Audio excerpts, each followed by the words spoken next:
tonight we have our famous executive chef, Clay Conley from Buccan and Grato, and his team. They're the best team. Last weekend we had a big dinner here with him, and the whole team was here. We functioned like nothing to it. Thanks for coming, guys. Thank you, Diane. It's always a pleasure to come out here and cook. So we tried to showcase some of the stuff that she grows on the farm. So we're going to be going back and forth. A lot of this stuff is, we have all this wood-fired equipment out here. Actually, that's the old pizza oven from Buccan back in the day. So we donated it to the cause out here. So we're going to cook some pizzas in there. That's the first thing we're going to do. So I'll start on that. You know, I guess the pandemic, everybody got into sourdough pizza or sourdough bread. I was also jumped on the bandwagon. So when we were closed at Grotto, I was trying to just reimagine the pizza dough. If you don't want to do a sourdough starter, you can make it with yeast. The key here, I guess, there's some benefits, as you know, from sourdough starters. It's a lot easier to digest because of that slow fermentation, the commercial yeast. And it also, in the restaurant environment, this is much easier to work with because it proofs very slowly, as in commercial yeast, especially being in Florida, it's really hot and it blows up, and then the dough is garbage. So anyway, this sourdough I bought from Italy. It came dried, but you could go to like Aioli, you could go to Johnny's, whatever the bread place he has up here. He would probably sell you some sourdough starter. I've gotten it from Aioli when ours died. So anyway, 240 grams of water. This will make 2 balls of dough. So this is the starter. I don't know if you can see this. Can you see that? It should be, you know, and the key to a good starter is it floats. So I've got the water in here, and I'm going to put in 60 grams of starter.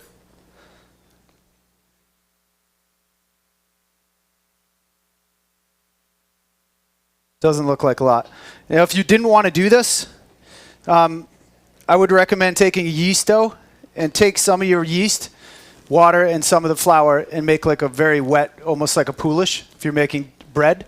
And I would let that sit and ferment overnight. What you're going after is that like tart, funky kind of flavor that you get in good pizza. That would work as well. If you guys have any questions, just yell them out. A little bit of honey. And you can make this in a mixer, but with this amount, I would just make it by hand. Okay, honey. And I just kind of break this starter up.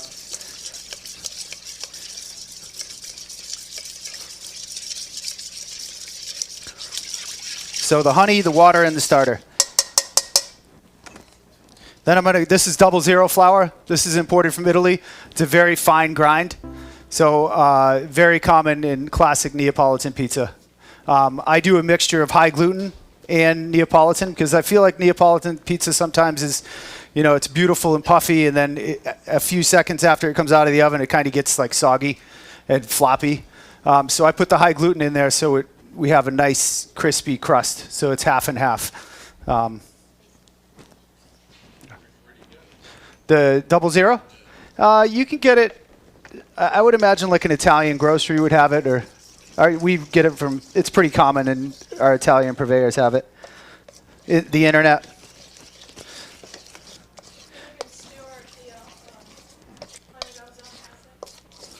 Yeah. Okay, so that was the 00. Now I'm going to put in the high gluten.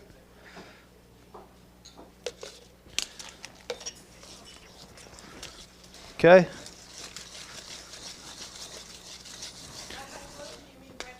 Yep. Okay.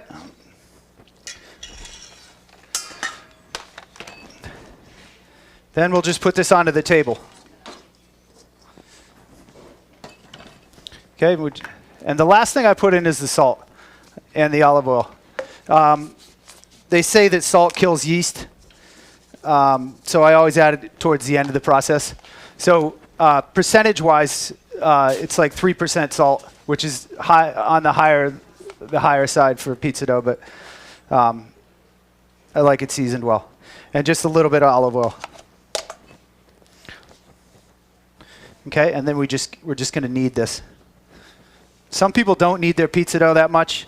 I actually knead mine a good amount because I like the structure in there. When it goes in the really hot oven and the air starts to puff up the dough, then if you don't knead it enough, it just won't have the air bubbles in the structure. So I'll knead this till it's very smooth.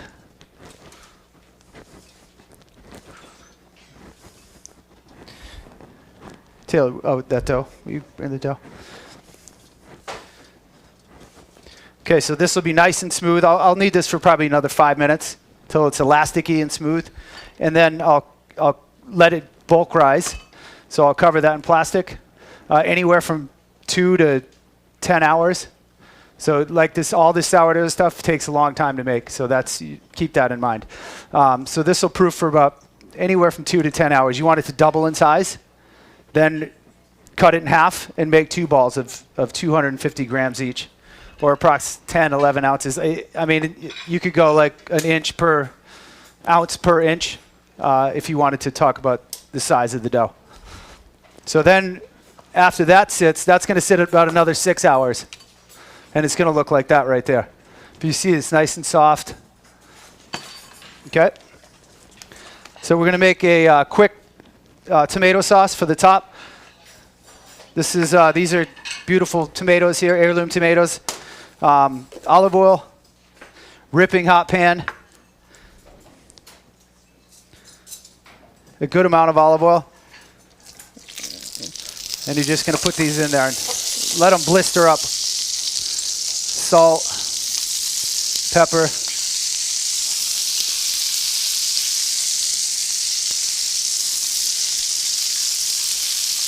A little garlic. No sink. These are Calabrese chilies. If you can find these, get a jar and keep them in your fridge. If not, these are like an Italian. They almost have like a slightly smoky flavor. It's probably a lot. You could use chili flakes if you wanted to.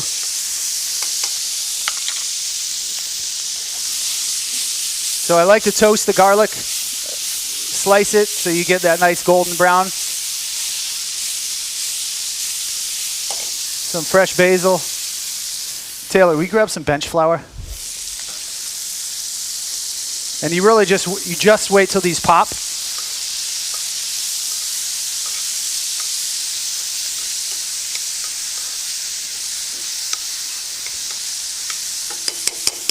And when you're done, it kind of looks like this. You see like chunky. This is great on pasta. Over a grilled piece of toast is good. You can use burrata, be great with.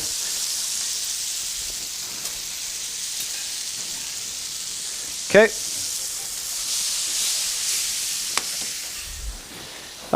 And you have the peel with semolina. Okay, so I'll show you how to stretch a pizza. I start with flour. And you want to keep this covered when you're letting it rise, because you don't want to get a skin on top.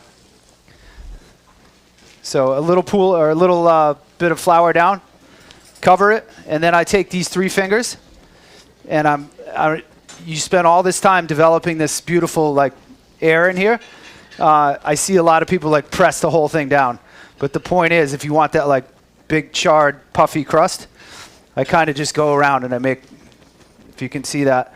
And then I take the flat fingers in the middle. Okay, then I flip it over. Same thing. 3 fingers flat. Okay. Yeah, let's move this.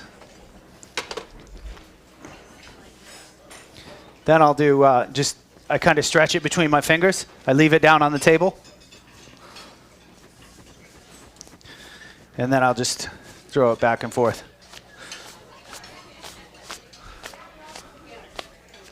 Okay.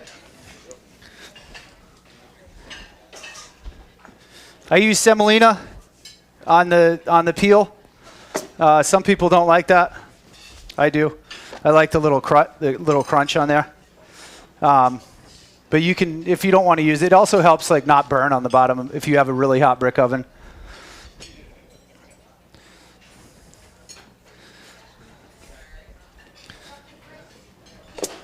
So then I'll just spoon this around.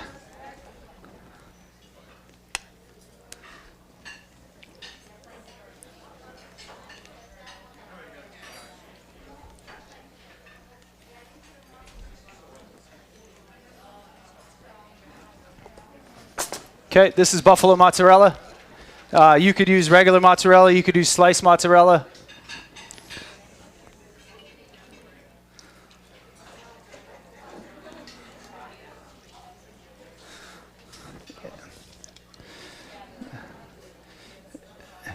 And I recommend, like, as soon as they come out of the oven, eat them, because especially with this dough, as it sits, it gets tight. So even these are probably, I had thoughts of like coming straight out of the oven, but I guess it's there's a lot of people here. So anyway, so that will go to the oven. Parmesan on top of this would be nice too before it went in the oven. Thanks. Pizza will take about 3.5 minutes to cook.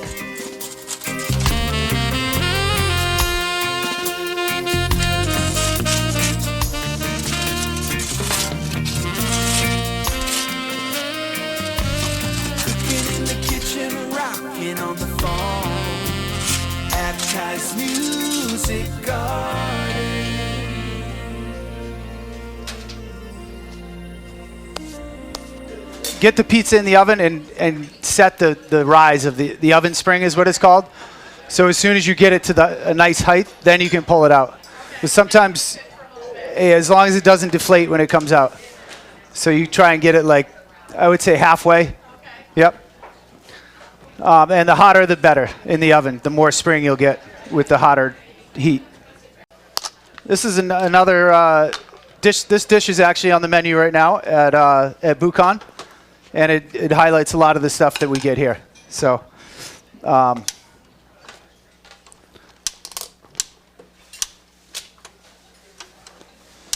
it's pretty easy. Okay, so peppers, any color, any kind. If you want hot ones, you can put them in there. We use sweet. You got a knife? So we're going to make the caponata vinaigrette. This is loosely a play on eggplant caponata. It's kind of like a more of a rustic style of caponata.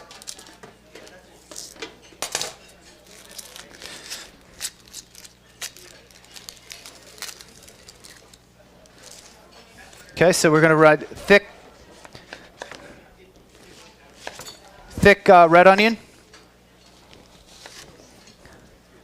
A nice trick if you're doing these on the grill, you can take a big wooden skewer and like go through them this way, and they're like almost like a lollipop, and then they really stay, because sometimes you throw an onion on the grill and it kind of breaks into rings. So that's one way to do it. That's how we do it. The peppers, just looking for nice pieces of pepper. Okay, so here's all your veg. These are the eggplants here. Again, I do these like, I cut the ends off and I try and do like big thick planks so they don't get overcooked, because they will go to mush on you. Okay, so there's our veg. I'm going to just toss all this together. Season it. Salt, pepper, olive oil. Okay. And I'll just let that sit. That's going to go to the grill. Okay, for the vinaigrette,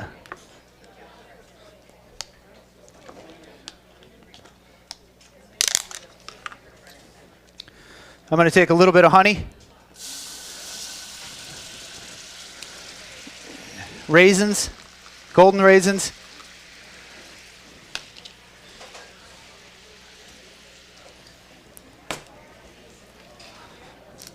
And I'm gonna plump these raisins, okay, in the honey.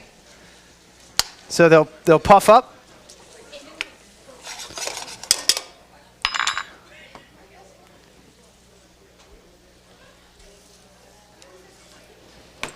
Okay. I've got chopped garlic.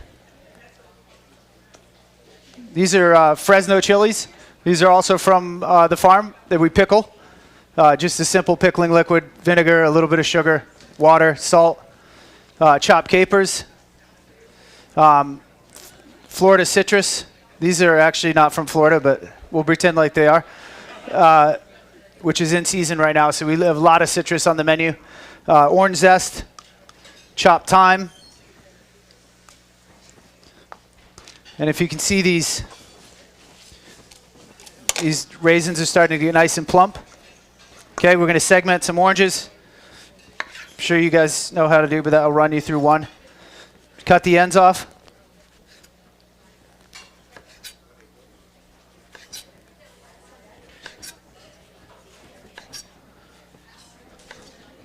Just cut off all the outside.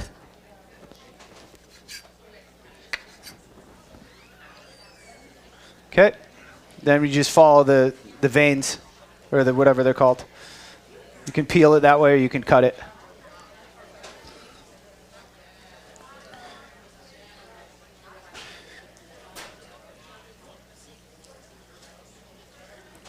So you're looking for something that's a little bit sweet, but bright, lots of acidity. You know, we're going to put some fresh orange juice in here and some vinegar. Okay, take some of that juice, some more of these.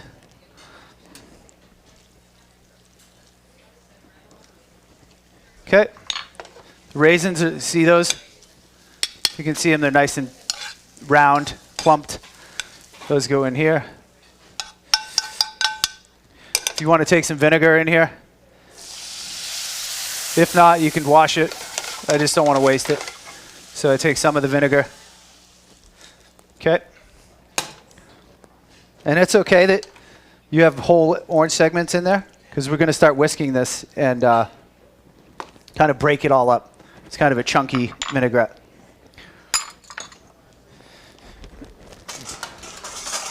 Okay, so I like my vinaigrettes more of like 2 to 1, 2 parts oil, 1 part acid. Sometimes I'll go 1 to 1, depending. But I like stuff acidic. Okay, so we're just going to slowly drizzle this in. And you're probably not going to emulsify this, but completely. So you have to give it a stir right before you serve it. But I'm just going to whisk in oil slowly.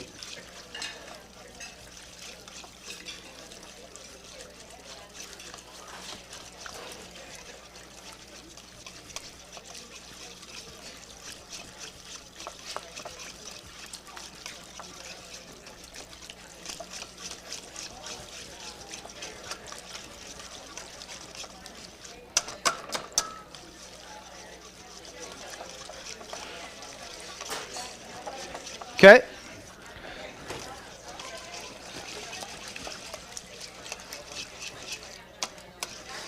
Taylor, can you grab me some finished veg, just so I can plate one of these? Okay.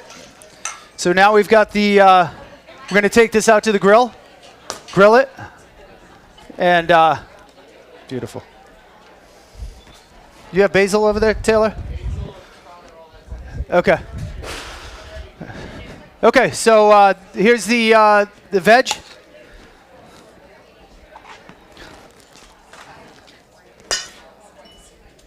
So I've got a couple pieces of eggplant, a couple pieces of onion, peppers. We're going to tear some basil.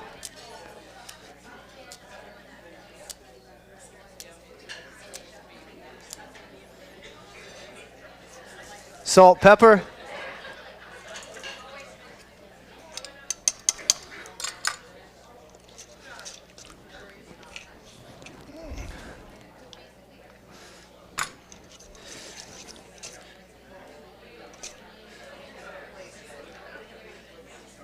Okay.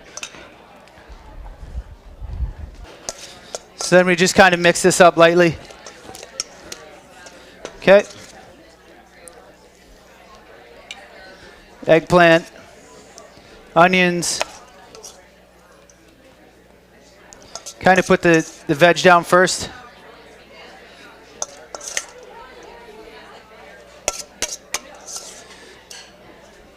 Okay.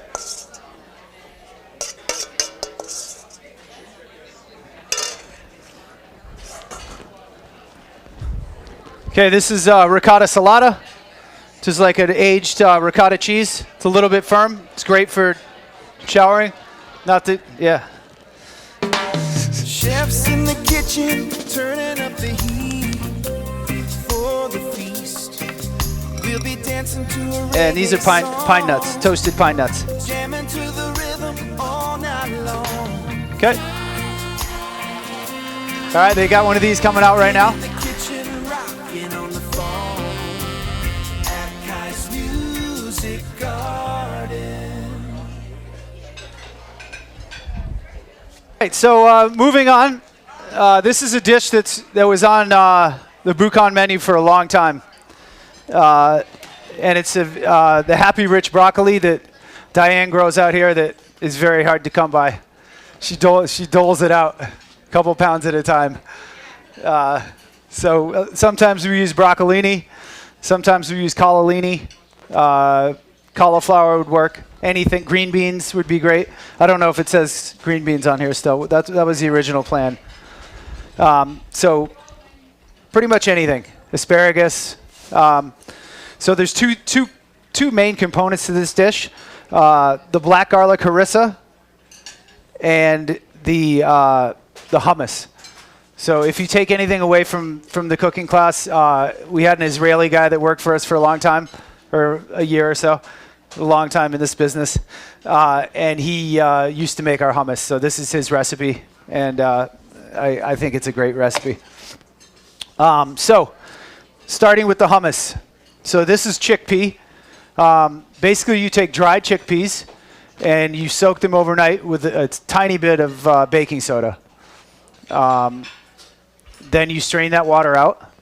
Then the next day you take those same chickpeas with new water and new baking soda, and you basically cook the crap out of them until you never strain the chickpeas. So they just cook down. It takes several hours, and what you get is like this mush, kind of that looks like that. Yeah, and it's like just don't let them dry out, but kind of keep cooking it. Yeah, to a paste till they're all like blown apart and overcooked. Yeah, my specialty. Overcooked. All right. Yeah. All right. So this is a quart of that mush. And if you this tahini, you should buy this tahini. Soom, this is the best one. Yeah, yeah. I think Mike Solomonov is a big proponent of it. And really the key to good hummus is a lot of tahini. So I'll use this whole jar for that much.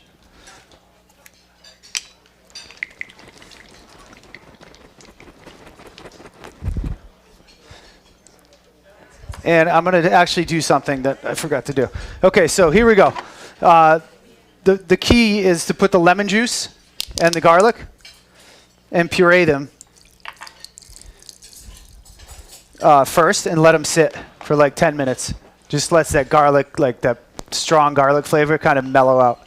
So if you don't do it, it's fine, but it is a little bit better.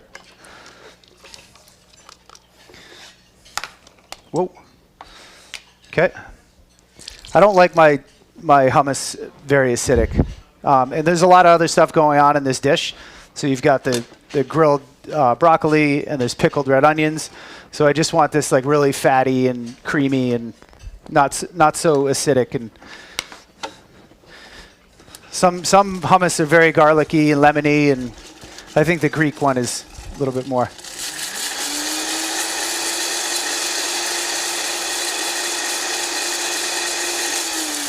Okay. So we're going to let that sit 10 minutes. Let's pretend.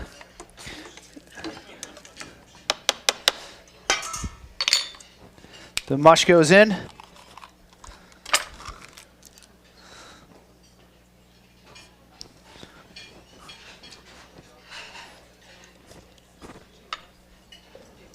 And it's really nice to have one of these blenders if you don't have one for making really creamy stuff. It'll work in the Roboku or a food processor, but just doesn't get quite as creamy. Okay. Salt.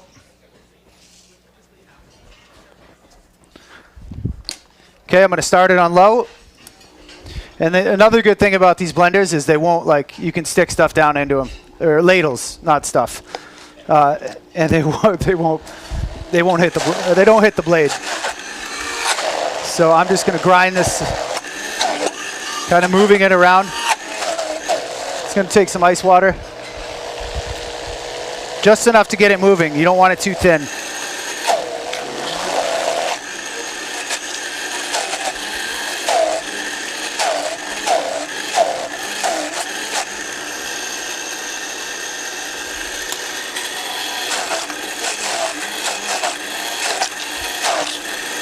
Starting it on low, and then I'm just, besides making a mess, I'm trying to get it all ground together, and then I'll turn up the heat, the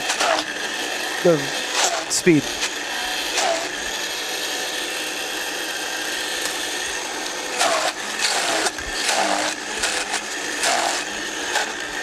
I put a little bit of olive oil in.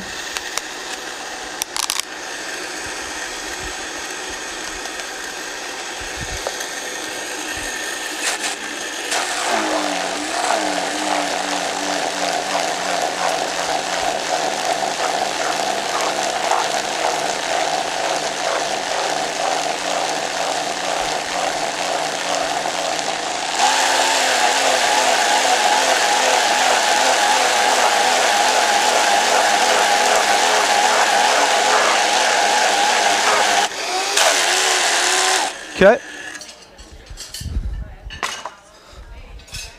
What'd you say? Oh yeah, your blender might not work after this, but okay. So that's kind of what you want. I may add a little bit more water to this, but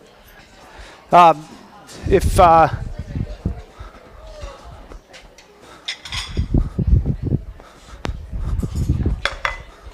okay. The key is, like, you want it to have some, you don't want it to be like spilling all over the plate. So, you know, you want like that. Okay? I would add maybe a hair more water to that, but not much. Yeah, yeah. Okay, so on to the black garlic harissa. This is another black garlic. If you guys haven't had this, it's like aged garlic, really sweet flavor. I love it. It's a pain to peel, but it's worth it. What's that? Online. The Asian markets. Lucky, what's the place up in Fortune Cookie? Do they have it? Fortune Cookie has it. Whole Foods does too, I'm being told. All right, so olive oil. So anytime you're going to make like a harissa of some sort, you always start with the hard spices. So this is cumin, and I'm just going to toast these. Do you have the caraway? Oh, there it is. Okay. Cumin seed, caraway seed, and coriander seed. Okay. Just toast that quickly until you start to really smell it. A lot of people over toast their spices. Okay. You're going to put about a cup of olive oil in here, and you'll see why. I just kind of let this stuff fry up. Yeah. These are those Calabrese chilies. Again, traditionally it's probably made with chili flake or some kind of hot pepper. Yeah. Okay.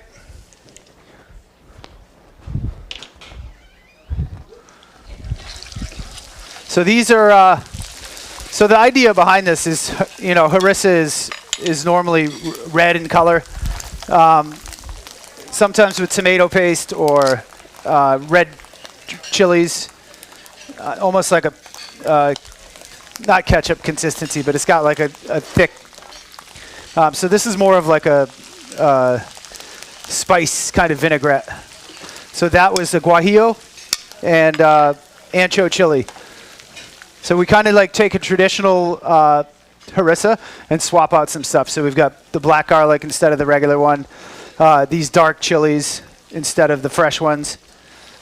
It's kind of our cooking, I guess. We kind of like take classic stuff and reimagine them and reinterpret them. These are rehydrated, yes, sorry. These would be 20 minutes. These have been sitting all afternoon.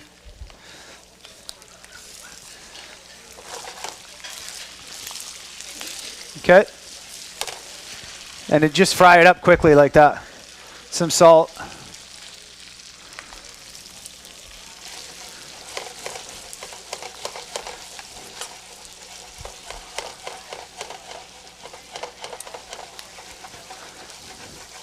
Okay, I kind of let the peppers fry up in the oil. Let everything fry up in the oil. As soon as you see like the fresh garlic start to get golden brown and you're ready to roll.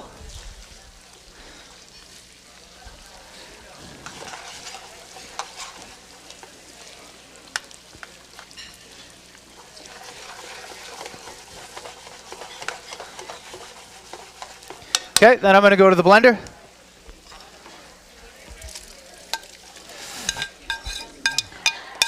And this one I don't really want like super smooth. I want it kind of chunky. So I'll just pulse this.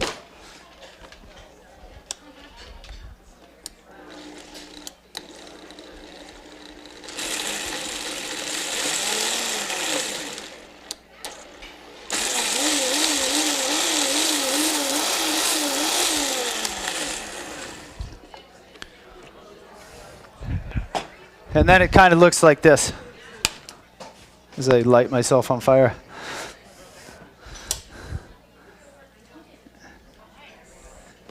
Okay, and this is this would be great on like marinade for lamb or chicken. It's pretty versatile. Looks like what? What's that? Oh yeah. Oh no, I've never had that. Oh, like that chili sauce that's in the oil? Oh, nice. Cool. All right, so that's that. And then this is the Happy Rich Broccoli. Diane, what is actually Happy Rich Broccoli? It's a mixture between gaylon and broccoli. Okay. Yeah, it's really, I love it, yeah. So the other component is just pickled red onion. So I'll show you how to plate one of these. Okay, so this one I grill from raw.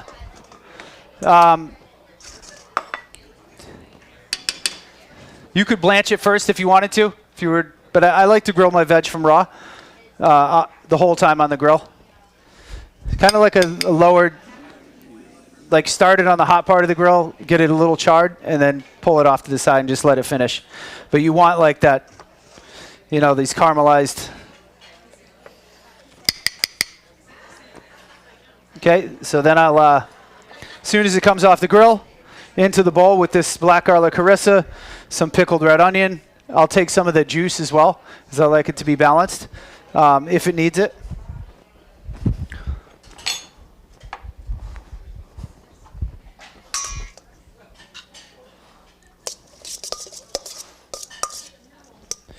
And then this would be great with like flatbread, you know, to dip in the hummus or.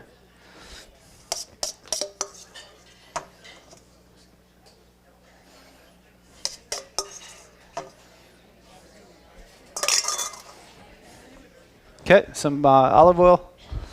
Just don't be shy. All right.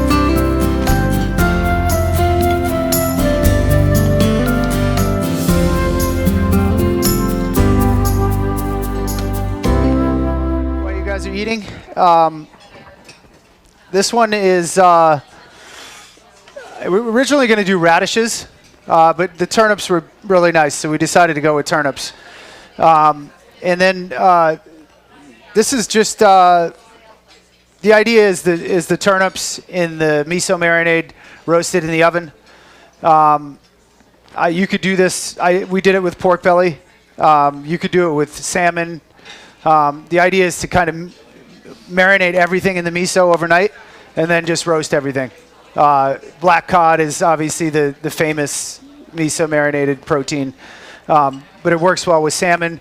This pork belly we marinated for 2 days in the miso marinade.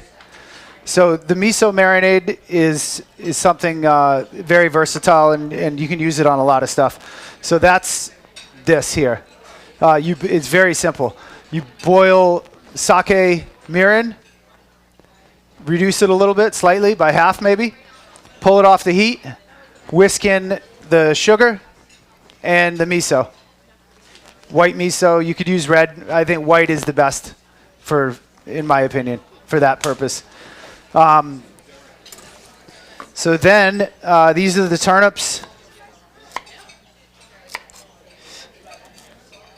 And if the tops are nice, which we're going to use, save them. A lot of people throw turnips tops away, radish tops, any of that stuff I save, and you'll eat it tonight. Okay, so the pork belly things, you can tourne them if you're really working on your skills. I'm a little rusty. It's a big knife. Okay, something like that. I cut them in half. I leave a little bit of the green part on, scrape it around. Because the reason you don't really have to peel these if you're going to roast them, but I want to get that miso marinade to kind of soak in. So I am going to, when you have really nice small farm veg like this, like carrots, I'll just kind of brush them with a sponge. You don't really need to peel them, but these ones I will. Okay, so we're just going to peel these quickly.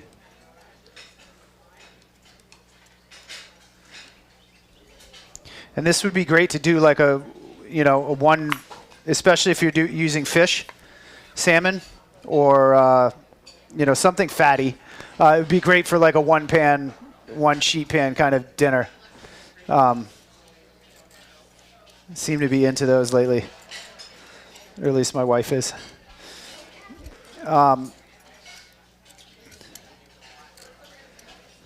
Okay, so then we're just going to toss these in the miso marinade.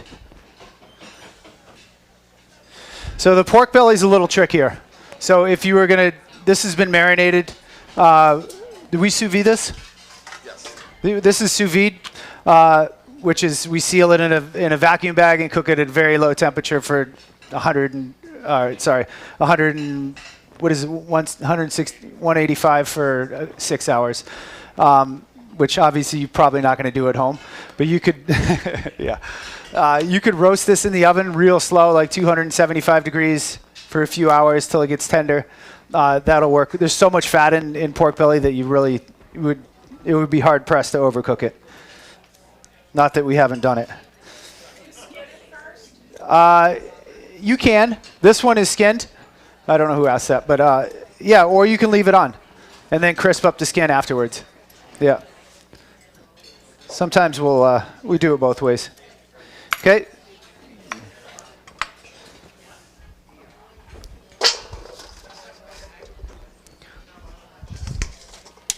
T-Dog, can you light this? Okay. The other component of this dish that kind of pulls it all together is the miso beurre blanc. So that's kind of a similar process. Sake, mirin. This one I'll add a little bit of rice wine vinegar to because you've got all that butter and the sweetness. So I want it to be balanced because that's like the finishing sauce. So there's not a method on here, but there should be. Rice wine vinegar, sake, mirin, chopped ginger. I reduce that all the way down until it's like thick and syrupy.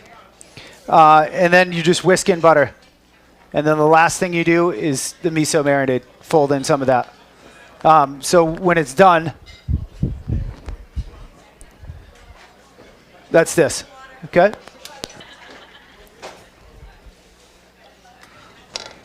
I'm going to crisp up this pork belly.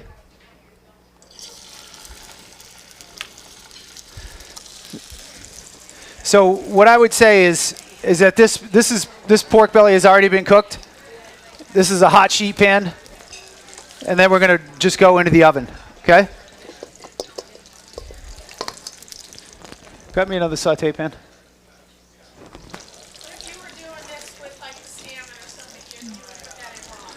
Yeah, I would put the salmon in and the radish, and just kind of let that cook at the same time. High heat, 400 degrees, probably 425, and you really want to get these caramelized, these things, and they cook rather quickly. Yeah, you want them with a little texture. So these have already been cooked.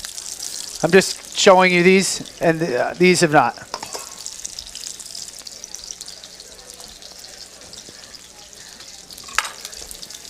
This is the final component here. This is a very simple rice wine vinaigrette that we put on a lot of stuff as well. That's rice vinegar, honey, olive oil, regular oil.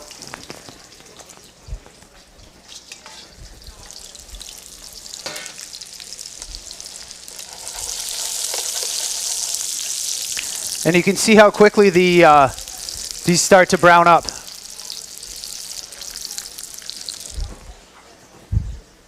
Spoon. That's what you're looking for. Nice caramelized pork belly.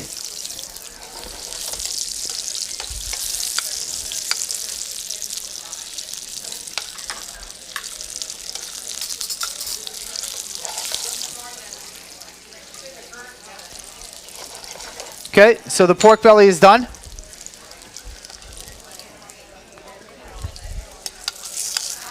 And this is where, I would throw in my turnip greens.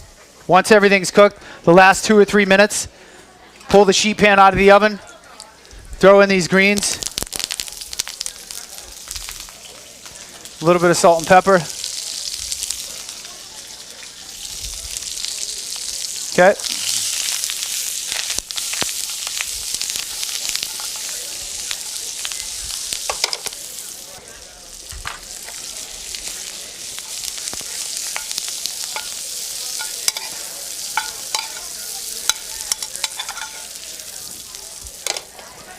Okay, so just put these down.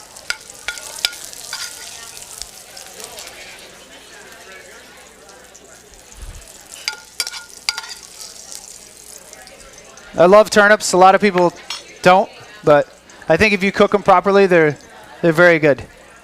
Okay, some pork belly on top, and then this is that miso sauce.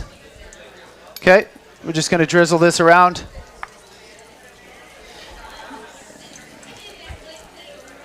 Okay. Some sesame seeds, toasted sesame seed. And then this is chopped cucumber. And then we're going to just put a little bit of this vinaigrette on top. Kind of bright. There's a lot of sugar and fat on here. So I always like to serve like some bright acidity to kind of balance everything out. Cilantro, if you wanted to. Salt, pepper. Just kind of mix it in a bowl is probably a better idea. The one sitting right next to me. Okay. Okay. So yeah, that's the last savory one. Thanks.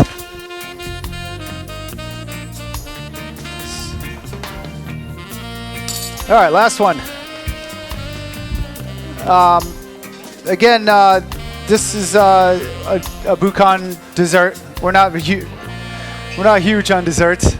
Kind of just something simple and sweet. But this is about as complicated as we get. So the s'mores, graham cracker, chocolate, meringue, or marshmallow. These are Biscoff cookies. Yeah, Fly Delta, you know. So these are, instead of graham cracker, it's a nice substitution. All right, so we're going to grind these up.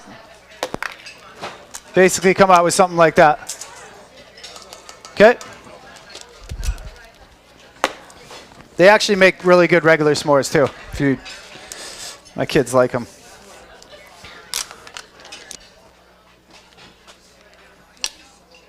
Okay, so we're going to melt butter.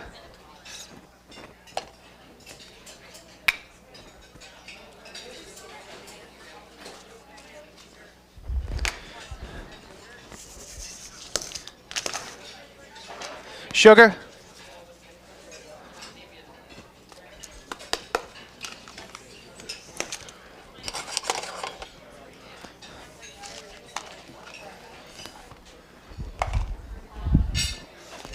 Just going to shake these up.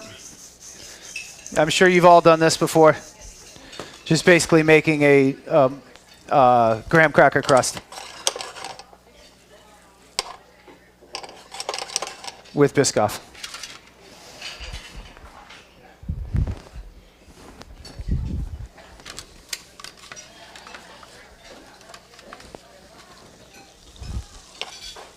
Okay, just melting this butter.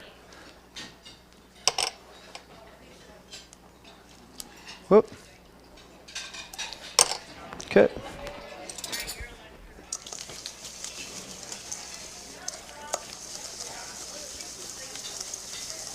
Gonna mix this up. So now the butter is in.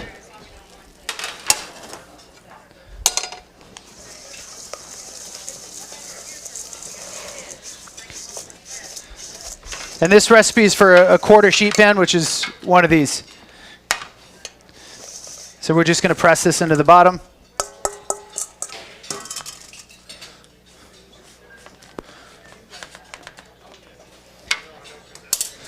Take one of these.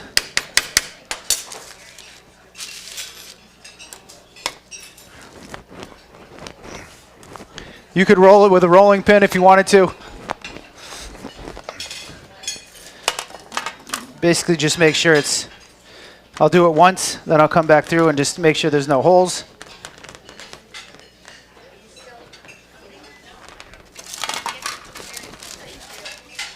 And then we're going to press that down again. Okay, that's parchment paper. And that's going to go into the oven.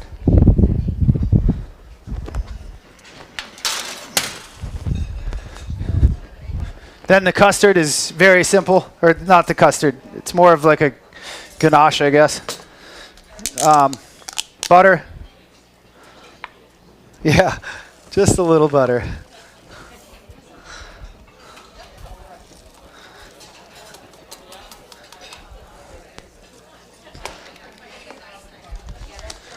Butter, cream, and sugar.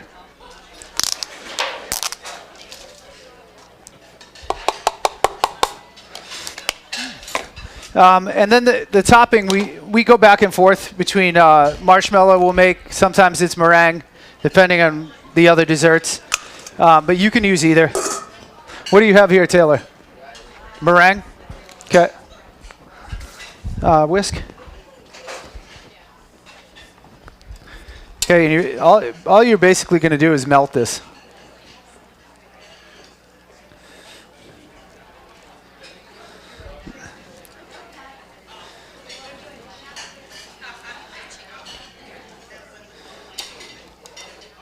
Okay, we're going to melt that.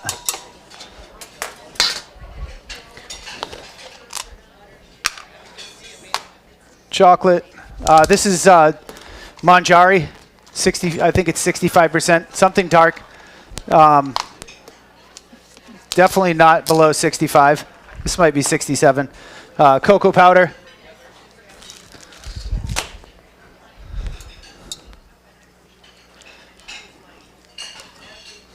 Okay, we just break up this butter.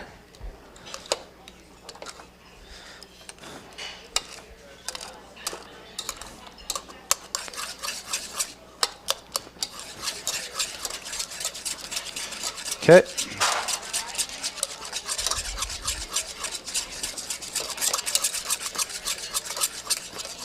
Okay, then the chocolate goes in. Cocoa powder. And you're just going to wait till this melts.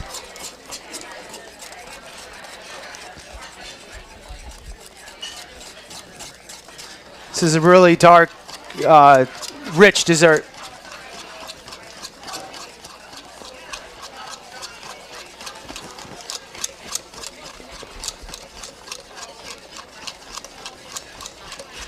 Okay, you see it's starting to melt. Kind of pull it off the heat. Okay. It's going to go into a bowl.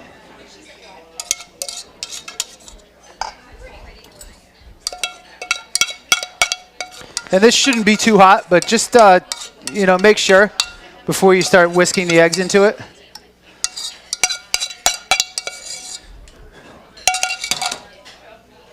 Yeah, that's fine. And just go whisking slowly. I like to beat the eggs up a little bit first.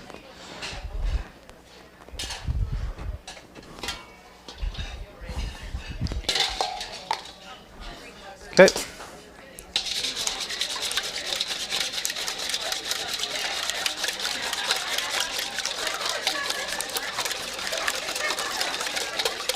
Okay, those go in. I mean, if you wanted to, I don't think I think we're good. If it's too hot, you could temper them.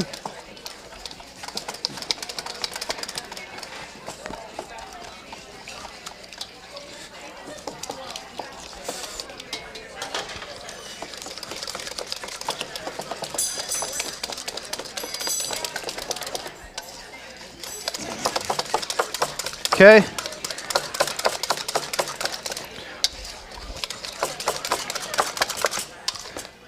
There you go. All right, we're going to check this crust. It's good. So once it's hard and crispy, this probably needs a couple more minutes. Cool it off, and then you can pour it on in top.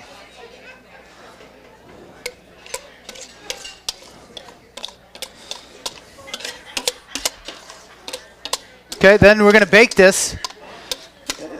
At, you know, I usually do my custards or anything that, with a lot of egg, 275, 290, no fan. Okay, so we're just going to spread, and I always cook this in a water bath. Give it a couple taps. Remember, it's hot. Just, okay, towel. Okay, so this is going to go in for probably an hour. What's it say? Oh, yeah, I meant 15 minutes. You sure I never make these. Diane asked me to make a dessert. I was like, okay. All right, so that goes in the into the oven. And when it comes out, that's kind of what that's obviously a piece of it. But you can see the graham cracker on the bottom and then the chocolate on top. Okay, so this is just some caramel sauce that we make, and then it sits on top of there. Oh, it's broken in half. I got it. Okay, there's two. Then this is the meringue.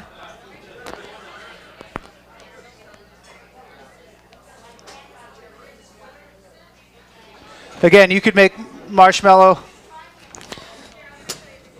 One has gelatin, one doesn't. Oh, we're not done yet.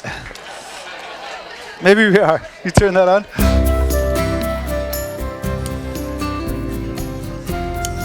Okay, and then you just toast these up. There we go. All right. Woo-hoo. All right. Awesome. Well, thank you guys.